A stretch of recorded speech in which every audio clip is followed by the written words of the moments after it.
Bonjour et bonsoir pour tous les amis congolais. Pour tous,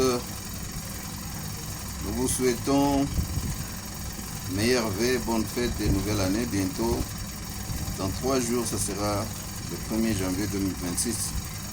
Nous sommes presque au point de pouvoir dire au revoir à cette année pleine de cauchemars 2025 que nous avons traversé. Beaucoup de troubles et nous avons perdu beaucoup de nos populations à Goma, Bukavu, commençant par Bunagana, Goma, Bukavu, jusqu'à Uvira. Nous avons perdu beaucoup de nos populations sous cette agression rwandaise.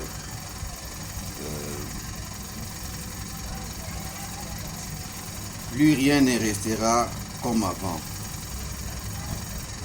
Tout va changer.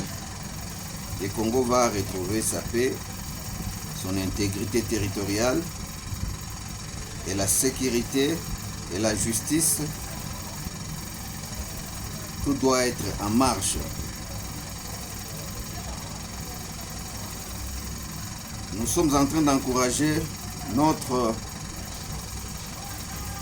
commandant suprême, le chef de l'État, Félix Antoine Tshisekedi Tshilombo, pour tous les combats qu'il a dû mener jusqu'ici, avec toute son équipe, y compris l'armée numérique dans le média. Nous avons des généraux, nous avons des colonels, nous avons des majors, nous avons des capitaines, nous avons toutes les grades possibles dans les réseaux sociaux.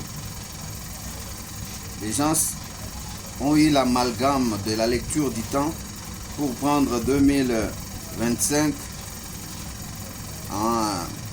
comme c'était l'année 97, 96, 97. Non. Si vous avez une mauvaise lecture du temps, tout ce que vous pouvez planifier, tous les calculs ne tiendra jamais. Jamais. Tous les Congolais qu'on a menti à Goma, Bukavu, Bunagana, qui sont en train de venir dans une révolution, voilà là où les choses sont arrivées. Pour votre information, l'affaire de Doha, c'est déjà clos. Bientôt, la nouvelle direction de la MONUSCO avec un nouveau mandat de traquer par force toutes les forces étrangères se trouvant dans notre pays, principalement à l'Est, va être boutées dehors. Quand on parle de forces étrangères, on parle des Rwandais, RDF des Rwandais, tous les Tutsis Rwandais qui sont là-bas, avec leurs groupes armés, Twirwaneho, AFC, M23, tout ce que vous connaissez là-bas, ils seront boutés dehors, des forces. D'abord, ils sont en train de mourir comme des mouches, comme des cafards. Là, nous revenons encore pour fixer, interpeller le gouvernement congolais. L'autorité de l'État doit devoir se manifester pour préserver la vie de la population partout à travers le Congo. Il y a des zones où nous n'avons pas encore enregistré des problèmes d'attaque des Rwandais. Par exemple, dans les Hauts-Katanga, principalement à Lubumbashi, nous n'avons pas encore enregistré les attaques des Rwandais là-bas. Mais, comme ils ont échoué à l'Est, ceux qui travaillent pour eux, le pasteur catholique, les pasteurs, je dis bien catholiques et protestants, qui sont en train de les relayer, le défendre. Je ne comprends pas l'État congolais avec les services de sécurité, les services de renseignement. Qu'est-ce que vous êtes en train de faire en laissant libre ces bandits pasteurs à exposer la population ou le pays dans les chaos? Ils ont quel mandat au pays? Leur institution, à quel statut qui échappe au contrôle du gouvernement ni à l'autorité de l'État? Les statuts d'Ambongo en tant que cardinal ou d'évêque Mouteba, Frigence, de Senga, de Chole, ils ont quel statut qui les protège par rapport à l'État congolais, par rapport à notre nation?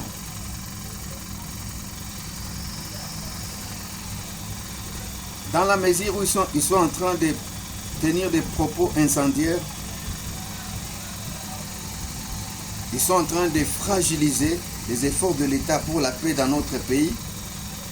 Ils sont en train de manipuler la population, la désinformation. Ils donnent des mauvaises informations à la population. Ils s'attendent à quoi? Ils ne savent pas prêcher l'évangile. Ils n'ont pas le verset biblique dans leur bouche. Ils ne savent pas expliquer le récit de la Bible aux chrétiens qui entrent dans le messe. Maintenant, les sanctuaires deviennent maintenant les lieux de pouvoir dispenser l'idéologie politique. L'État congolais, vous nous faites du mal quand vous avez l'autorité pour certains et vous n'en avez pas pour d'autres. Mais c'est vous, les gestionnaires, c'est vous qui dirigez. Vous avez l'autorité sur les uns, vous n'avez pas l'autorité sur les autres. Mais ces gens-là sont sous votre gouvernance. Si ils sont des religieux, qui leur a donné le mandat de parler politique? S'ils sont dans la société civile, qui les a dit que la société civile veut dire simplement les prêtres catholiques et SCC? Qui les a dit que c'est ça la société civile? Mensonge. S'il vous plaît, gouvernement congolais, service de sécurité, service de renseignement et la justice congolaise, occupez-vous de ces bandits en soutane. Ce sont des bandits, des sanguinaires. Occupez-vous de ces gens ici. Ne nous faites pas la honte, ne nous poignardez pas en face. Quand nous, population, nous écoutons ces gens en train de tenir de tels propos, vous êtes là, vous ne faites rien. Si vous êtes limité à pouvoir les corriger, faites recours au Vatican, qu'on puisse les suspendre, qu'on les suspende.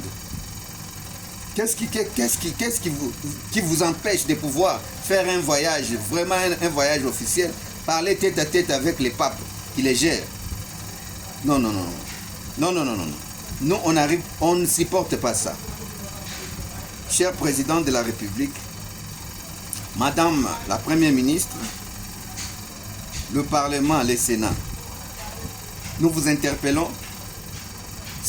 C'est vraiment assez. Comme on le dit en anglais, enough is enough. Trop, c'est trop. Nous ne voulons pas continuer dans ce climat d'anarchisme. On est au bout. Nous ne supportons pas. Nous avons besoin de voir notre pays retrouver sa paix. Retrouver sa paix. Nous n'avons pas besoin d'avoir dans les pays les gens qui détruisent par l'intérieur. Ils sont dans le pays, ils sont dans les pays, mais travaillant pour l'ennemi, détruisant les efforts de tout ce qu'ils construisent. Non. Il est avantageux pour eux d'aller même vivre au Rwanda. Au Congo, ça ne va pas pour eux. Ok, ils peuvent aller vivre au Rwanda.